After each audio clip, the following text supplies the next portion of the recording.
Hello there, it's Carrie Rhodes here. Welcome back to my YouTube channel and a new paper crafting video. We're going to be playing with some very fun dies from Trinity Stamps, and I'm going to be doing some reverse stamping. And these are just the cutest with these chickens on there. So we're going to jump in with card number 1, which is a wide box card. It uses this die right here. It's from the die of the same name, the wide box card die set from Trinity Stamps. You're going to cut out the biggest piece 2 times, and then you'll have the pieces for your box. There's also dies that you can use to layer up those panels on this, on the front and the back. So I love that. So I can add some patterned paper in there, and you can see I have this chicken wire patterned paper, found it in my stash. I, had been maybe hoarding it. If you're a paper crafter, you know that we have issue with hoarding paper because we love it so much. We want to make sure that it's a project worthy of actually cutting that paper, right? This was that project, finally. So I inked up the edges with some antique linen distress oxide ink, adhered all my panels down. I decided to go with that plaid on the back of the box, and then the inside and the other flaps are all going to have the chicken scratch, or chicken wire. Yeah. Okay, so there's little flaps on the end of these boxes. You're going to put your adhesive there, and you saw I doubled up. I used my dry adhesive in the form of rip and stick tape and wet adhesive because this box is folded down to go in and out of the envelope. And so I want to make sure that this is not going to come undone. I mean, it's this tiny little flap holding this big card together. So that's why I went ahead and put both liquid and dry adhesive. I have had too many things come undone, so I am a fan. I am an advocate of doubling up on the adhesive. So then you can see I just folded that box over and adhered the other 2 flaps together, and you've got the basis of your box card. And I have that larger pattern paper, that taller pattern paper on the back because I want the back of mine to be straight. I don't want it to be a flap. So if you want yours to be a flap, you can totally do that. It's, options. We love our options. Okay, these are the bars that you put inside the card where you're going to adhere your little scene. I like to double mine up so they're thicker. I'm going to have 3. You can also do 2. Works well. All right, so I am using this spring chicken stamp set from Trinity Stamps. It came out last year, but I had yet to create with it. So it was time to pull it out of my stash, ink it up, and I'm inking it up with Dare to Be Artsy jet black ink. It is my favorite black ink. I thought I should let you know I've decided on a favorite. So that's it, and I'm using this. It's a reverse stamping block. It is really like a miniature gel press, and it's really thin. Here's why I love it versus a gel press. It fits inside my MISTI because it's thinner, which means I can now ink it up multiple times, right? Like I can stamp down twice to make my ink a little darker. When you stamp it just one time for reverse stamping, you don't get as crisp of an image. So I love that little thing. I got it from Spellbinders. I will link it for you in the description box below because really doing that is giving you more life to your stamp set when you can have this chicken going to the left or to the right, and that makes me so happy. I love it when my critters can face each other and have little conversations and talk about what's going on in the chicken coop that day. I got to have it. So I love the reverse stamping. I did quite a few of those so I could have them face both directions. Now, as I'm coloring, you see I've got the markers there up on the screen, but I wanted to talk to you about what came to mind when I was making these projects today, and that is the fact how much die cutting has changed card making. I have been around card making since before we all had a die cut machine in the stamp room, and making a card like this that is a wide box, kind of pop-up interactive card, it was possible, yes, before the die machine. However, you had to cut your paper a certain way. You had to score it at certain lines. You had to keep track of those measurements. You had to miter the corners, crease it with your thing. It was just more work. I'm not saying that it's not doable, but it allowed me to make cards quicker that are specialty cards and interactive and really opens up your imagination. And then to have dies that cut out my stamped images for me and I don't have to fussy cut them. I love that so much. So here's the dies that coordinate with this. And in this, it's a large stamp set. It's a 4x8 set. There's a die to cut out everything, even the sentiments. They're bubble cut out. And I don't know about you, but that just makes me so happy. So now I'm going to show you how I die cut out the reverse. I held it up to the light and adhered my die to the back of the paper. So I kind of adjusted the lighting on this particular frame of the video so you could kind of see that die behind there. And then I run it through and it die cut out beautifully. So it is going to have a different feel on the edge. You know, when you die cut something out, you can feel that cut line, and usually that cut line's on the back. This time it's on the front, but you could use a crease tool and kind of burnish that down.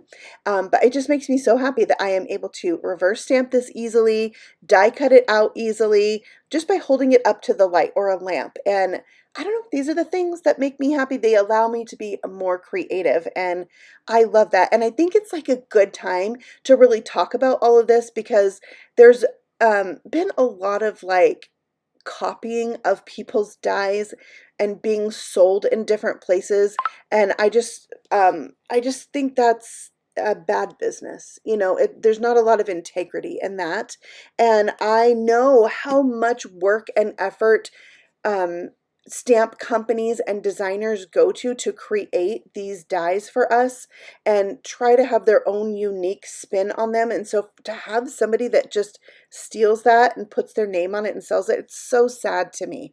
And I think that we should all be very supportive of one another in the craft industry, because that's one of the things I love about paper crafting is all my other crazy about paper friends. So I just wanted to put my 2 cents out there in the world about all of this. I love dies. I love dies. So I want to see that stay kind of a pure creative thing, you know?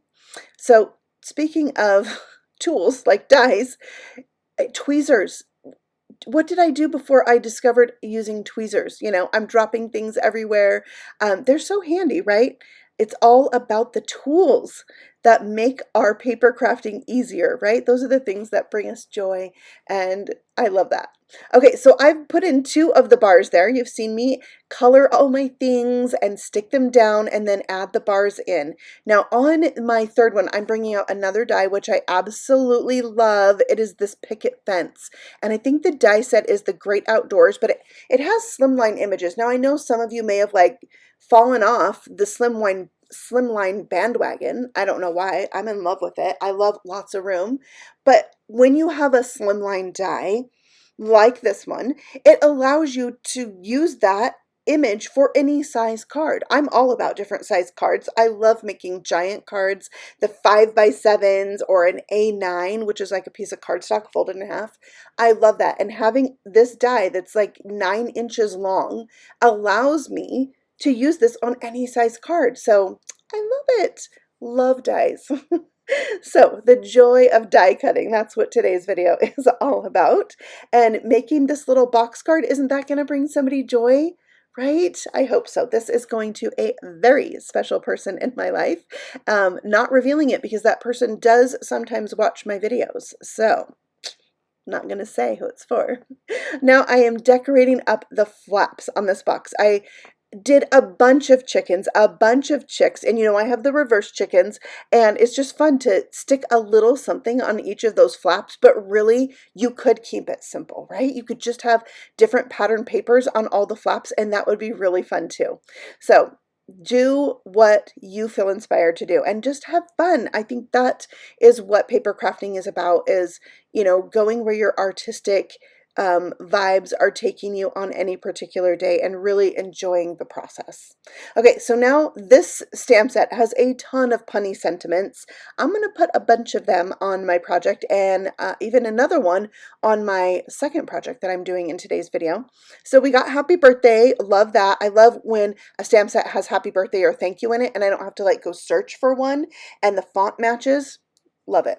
And then it says, "You're still a spring chicken." I love it. This one, "You're the coolest chick." You got to stick them all on here, right? This one says, "Made from scratch." I mean, you could use that on any card. I love that one. You could use it on a tag where you made somebody a treat. Very cool. All right, so then there's one that says, oh, cluck. And one that says good cluck. I just cut those apart and use the word cluck, even though I put them by the chicks and a chick really says peep peep, you know, it's fine. It's all about having fun, right? Okay, so this is the modern embossed alphabet from Trinity. It is one of my favorite alphabets. It die cuts out the letters that are, you know, slightly rounded, and then it leaves an embossed edge around each letter. Isn't that cool? You see how far we've come with dies with the embossed line? I love it. So I die cut out the word hey chick from some other pattern paper. I made my chicken coop that kind of, I don't know, country blue color, and that color is repeated in this pattern paper that's like a buffalo check. I adored this paper, so I had to use it, and I thought when this card is closed, you need a little something, right? When it's closed, you want them to be able to see something that intrigues them to open it up and see more. So I added a couple chicks there, but you know what? I felt like my letters were getting a little bit lost because part of them has a white edge. My background has a white edge, so I just brought in a really dark brown colored pencil and just very softly went around the edges of this and, you know, gave it more of a shabby chic kind of feel, and it really helped the letters like stand out on that background paper. So never give up. There's no stress in stamping, as one of my friends always told me. And then I'm adding one of those roosters. I colored him up a little bit different with lots of colors because it's a stamp I can color however I want, right? So I did that one with a little bit of blue on it and think it's really cute. So there's the box. I like to save the back panel for writing a personalized message. And I love that somebody can just stand this up and look at it for, they're going to keep it forever, right? Forever. All right, so now let's move on to project number 2. This is a gift tag. It's a gift card holder. It's both. That's why I love this die set. It's the Zip gift tag die set. I used it in a very recent video where I went into a little bit more depth on how to use this die, but it has these drop-ins, so you can change this up. You can also die cut it without the drop-ins and have a solid tag. And the thing that's so cool about it is it has a little zipper strip, and you can hide a gift card inside, sandwiched between 2 tags. It's my favorite. So we're going to put this together and decorate it up so it matches my card. I love to have matchy things and a tag to go with your card. Maybe you stamp a little something for your gift bag. I've even stamped on my tissue paper so the tissue paper matches my card. So much fun to stamp, right? Okay, so now I'm doing that happy birthday sentiment again. I'm going to go ahead and die cut it out with the coordinating die, which, by the way, can I also tell you the other thing that makes me happy? White embossing on colored cardstock. Love it. All right, I've got another piece of fence. I've got all my things together, but now I need to do a little inky fun. So I am taking that same Distress Oxide antique linen ink and dusting it around the edge of the back of my card, which is that same chicken wire paper.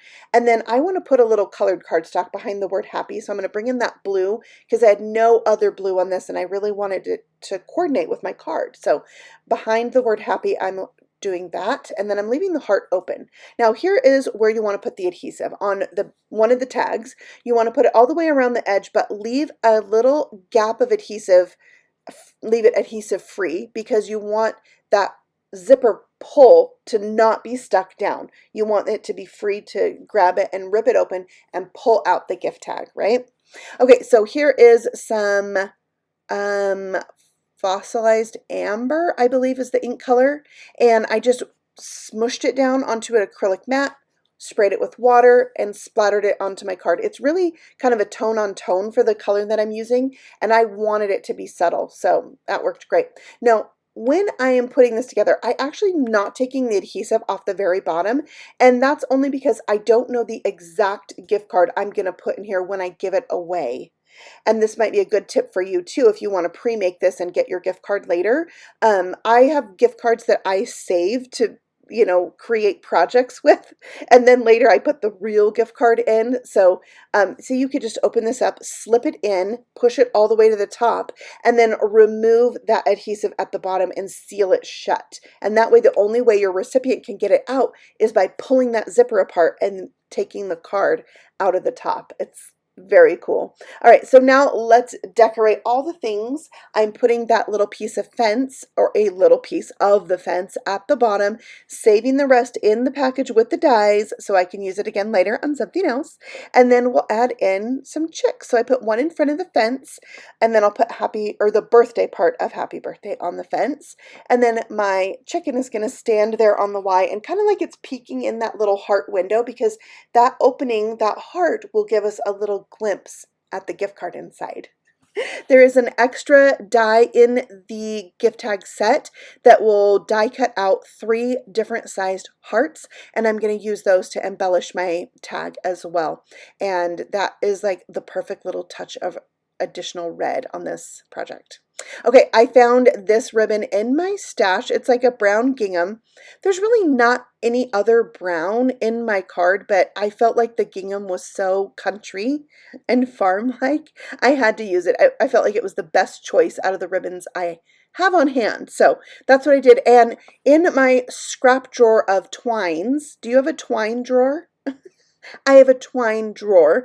I have this triple bow I had already made, and I decided I'm going to tie that onto my, or I'm sticking it down because it was already tied, onto my bow or onto my ribbon, and I think it is the perfect touch. I've got room on the back to write a little note, and there's my 2 projects together, and it just brings me back to the days when the die cutting machine first became available to card makers, and my life changed forever. For the good. So I hope that you also are a fan of die cutting and dies. Maybe you have some favorites that you can't stop making. Like, I love this wide box card. I've made a ton of them. And I think this new zip gift tag is going to be one of my favorites that I can dress up for so many different projects and have it coordinate. So I had to share all these things with you. Some fun projects that are going to a very important person in my life soon. And I just wanted to say thank you for stopping by, and happy stamping. We'll see you on the next video. Bye.